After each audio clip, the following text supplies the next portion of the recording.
Yo, what is happening everybody, and welcome back to a brand new H1Z1 video.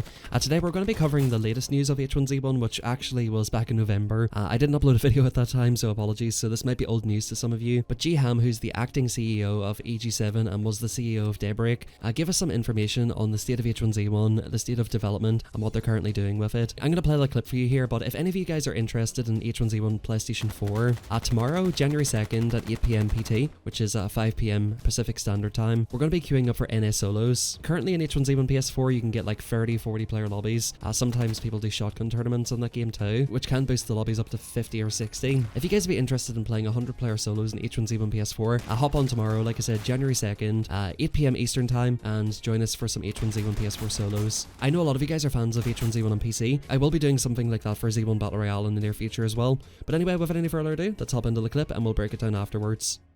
Yeah, so H1Z1, it is one of our most important and valuable IPs that we have. Obviously, we've had some significant success. There's a huge fan base out there with over 40 million people that have come enjoy the game. Clearly it's no longer where it used to be, and we're not happy about that. I know the community is not happy about that. We do have certain challenges with the IP itself, or the game itself. It was developed utilizing our old deprecated, engine and code base, and a lot of the people that actually know that code base and have worked on the game are no longer here. So we have challenges of being able to really do a whole lot with the game as it is today. But we do believe that it's one of the most important IP that we want to invest in to try to see what we could do. And I think one thing that I would love to be able to do is engage with the community to find out what they really love about the game, because H1Z1 has an interesting history. Went out originally as a survival game, Just Survive, renamed to be Just Survive, and then we had the Battle Royale mode, which also did extremely well. But we do get a lot of questions about Just Survive more than H1Z1, the Battle Royale game. So I think being able to engage with the community of why they love Just Survive so much, that'll help us at least start formulating what we could do with the IP, because the intention is that, hey, this is one of the most important IPs that we have. We want to exploit better and be able to create a great product. And with having said all that, even though our desire is to be able to provide the community with a great experience for that, we just haven't been in a position to do that with just the people that know that code base no longer being here, and that code base being quite broken. And I think we're reticent to put out a game product where certain community base want the game really badly, and we want them to enjoy it, but at the same time, without us being able to provide the proper support, I think that experience wouldn't be a good one. And I think a lot of people would be disappointed by the brokenness of it. And then we do want to shy away from providing products that are subpar experience, even if it's something that the community really wants. So it's something that we have to figure out. I think it's not that desire isn't there.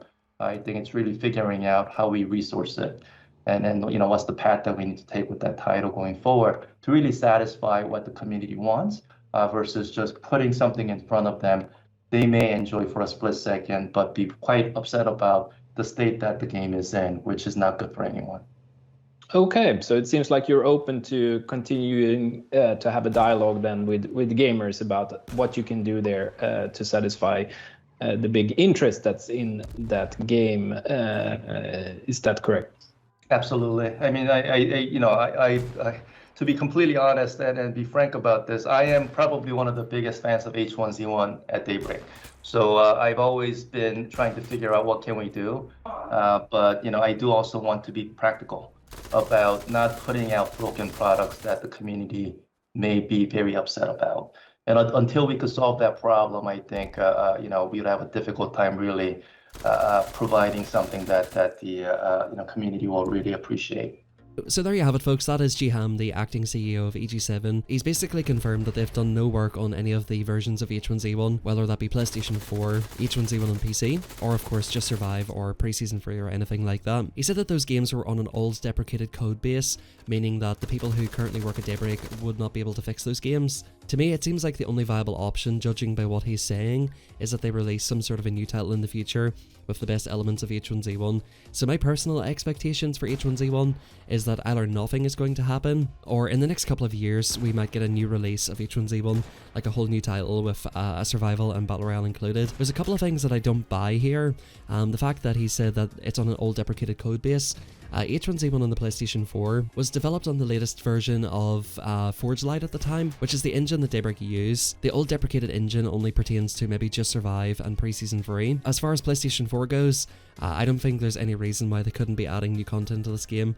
And as you guys seen with a couple of developers that they had the capabilities of adding new guns, new maps, and this is only a couple of years ago. I think there's absolutely no reason why H1Z1 PlayStation 4 has been abandoned to this state. I do sort of understand why Pre-Season 3 hasn't came back, because they said it is pretty broken. And from speaking to some people within Daybreak, you know, that does seem to be the case where the people are no longer there. It's a very complicated old code base. It would not be something that's easy to work on. Let me know what you make of all of that. In my personal opinion, it seems like they might want to develop a new game in the future. Who knows if that's going to be for console. At this point, I feel like that could be the best thing going forward. If they want to develop a new H1Z1 Battle Royale title in the future, there's a couple of things that they need to do. A voice chat, good animations, 2-tapping, slower bullet speeds. Basically try to take the movement, combat, and the sort of style that H1Z1's got, but sort of move it on to a better engine, and maybe that will be more beneficial in the long term. I still think that they should give us access to Pre-Season 3 and the old version of Just Survive, because at the end of the day, people paid for these games, and people wanted to play those games. G-Ham talked about loving H1Z1 so much, and maybe he does, but I don't really trust him. I don't really trust him to oversee the future of H1Z1, given that he's the guy who forced the combat update. He's basically overseen the downfall of almost all of Daybreak's most popular games. I don't trust him to actually make the right choices with these type of things, but who knows, maybe they'll look at putting a development team in place in the future to develop a new version of H1Z1 and Just Survive. But to be honest with you guys, I wouldn't hold my breath. These things usually do take 2 or 3 years, especially if they're looking to bring out a product that's not broken and buggy. At that point, who knows what the gaming landscape's going to look like, so I think it's definitely a shame, but it doesn't really look like anything's happening with H1Z1 in the near future. Anyway guys, that's it for the video. Like I said, join us tomorrow for some H1Z1 PS4 solos, 8 PM Eastern Time, 5 PM Pacific, North American servers. Apologies to any EU players, but if you guys want to stay up late, you should be able to get some NA solos. Anyway guys, thank you for watching, drop a like, subscribe to the channel if you're brand new, and I'll catch you guys in the next one.